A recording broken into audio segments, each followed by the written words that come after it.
My first question would be, I'd like to relate it to you. So I've seen your previous speeches before on YouTube. You're a specialist in comparative religion. So when you compare Islam and other religion like Hinduism, like quoting scriptures from Bhagavad Gita or something, don't you think there is a possibility to misinterpret it and provide misguidance to those who doesn't belong to that faith? What's your name, brother?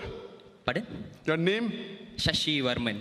Okay. And Shashi. if it is proven that there is a misinterpretation in your speech, does that mean that you failed to carry out your duty as a Muslim professional? The brother asked a very good question, a very relevant question to the topic. I'd like to thank him. His question is that I am a specialist of comparative religion. I prefer calling myself a student of comparative religion.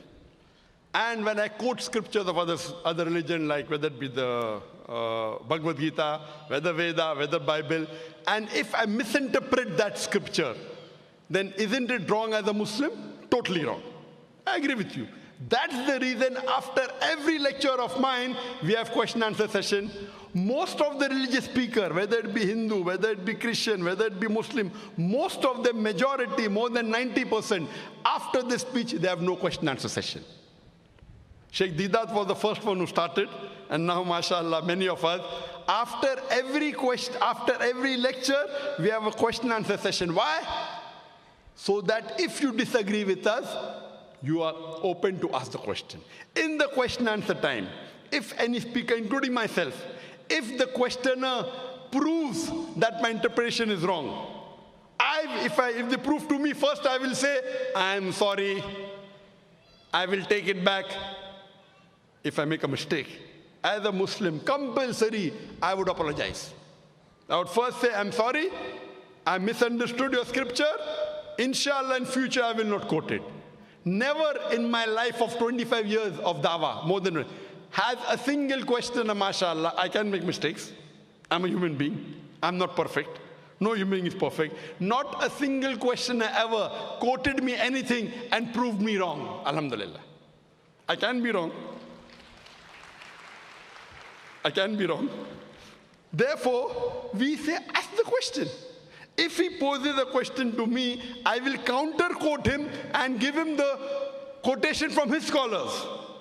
I will quote. What does Swami Vivekananda say? I will quote. So it is intellectual. That is the reason what we say, let's come for a debate. Friendly debate, no problem. But I'll only debate with someone who has some standing, not with every Tom, Dick and Harry. You understand? You know, if I can get 1 million people for my talk, largest gathering, even if we get 2%, 20,000, I will debate you. Any Tom, Dick and Harry, I cannot. So what my reason is, if you want to debate me, you should at least be able to gather minimum 20,000 for your speech. If I can get 2 million, you at least get 2%. Okay? If you can get 20,000 for your lecture, I'm willing to debate with you. If you cannot get, you give it to someone who can get. And there are many Hindu speakers in the world. There are many Christian speakers in the world who get 100,000 and more. In India, many people. You know, Shri Ravi Shankar. He gets audiences of 100,000. I debated with him. And you know the outcome of that. Have you seen that debate? Yeah. What was the outcome? It was. What? It wasn't as I expected. Yeah. Sorry? It wasn't as I expected, yeah. Oh, it wasn't as you expected. Yeah. But did I break any rules of the debate? Pardon? Did I break any rules of the debate? No. Did I not answer all his questions? No. Did he answer my questions? No. No. One of the most famous Hindu preacher in the world, Shri Ravi Shankar. Many people call him God. But sir, how about Sadhguru? I guess he destroyed some of your points, I guess. Sadhguru from the Yogi Foundation. Arrange for a dialogue, I will debate him. You arrange, I will debate him. Sadhguru is a famous person, ask him. I will debate him. There are some people who have taken his speeches and given answers. Some people, not himself. If he wants, let him arrange. No problem, I will debate him. Okay? Because I know he's famous. Any famous personality, if he wants to debate, I don't want to debate him. He wants to debate me, open, any topic. Any topic on comparative religion.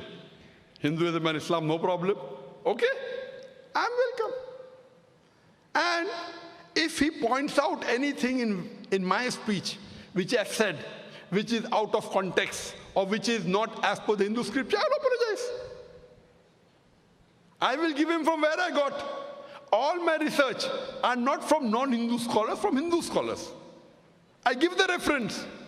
So most of the speakers say, yes, Zakir is right, but. Then the but comes. Many Hindus say, when you hear your speech, in 2 hours I've learned what I have not learned in 40 years of my life. Because in my speech I give references. Did Sri Sri Ravi Shankar give any reference in his speech? Even one reference he gave. Did he give a single reference, brother? No. In my speech, how many references were there? So who's more authentic, a person who gives a reference or a person who doesn't give a reference?